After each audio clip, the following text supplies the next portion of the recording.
ده شيء büyük başata da şekil verin.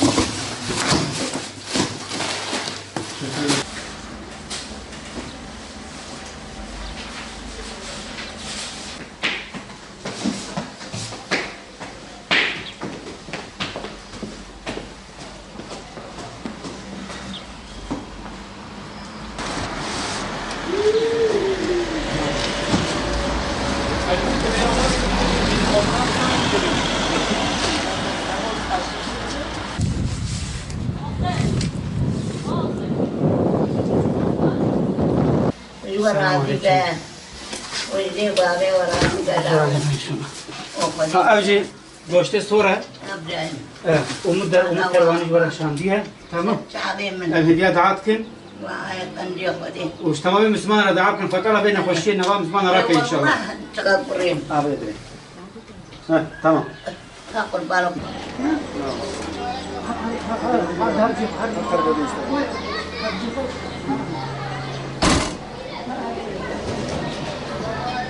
أقول إنسانك بابا قيتنا ومدة كرواني أبدي مزمارة باكتها كده كوليسي وگوشت سور مزمارة ونيم بيتنا ويا ونجي مسمانة دعاتكم دعايت على حرب وقلت على والقضاء بلا خلاصي وقلت على ومحافظتك ربي وربي كنت نقل جانين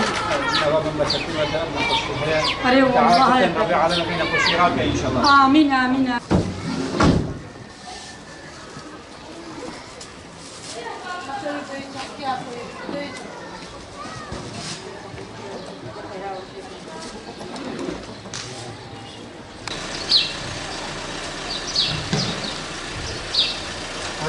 سواي برعتك مبارك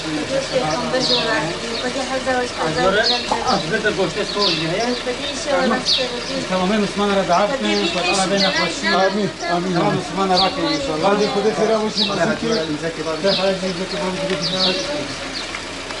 ربي عليه بيش بلايش نوا ومتى محمد وحمد سلمان يرينا بدي هالدوش بدي بدي محجي وزارتي وبرتي بدي لي ودنيا ولا بينا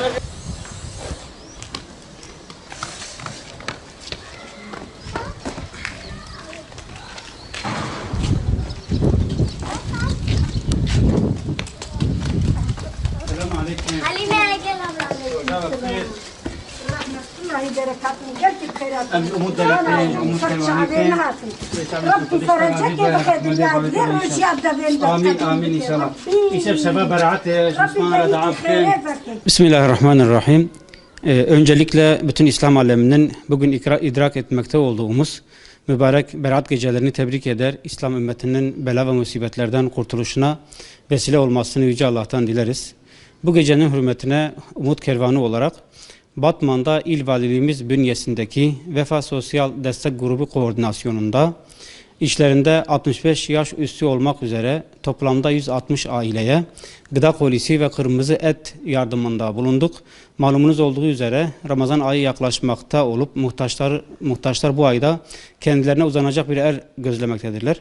Bizler de Umut Kervanı olarak hayırseverlere yardımlaşma konusunda hassas davranmalarını, bu mübarek günlerde yapılan hayır hasenatlara 1'e 1000 Yüce Allah'ın verdiğini unutmamalarını gerektiğini hatırlatıyoruz.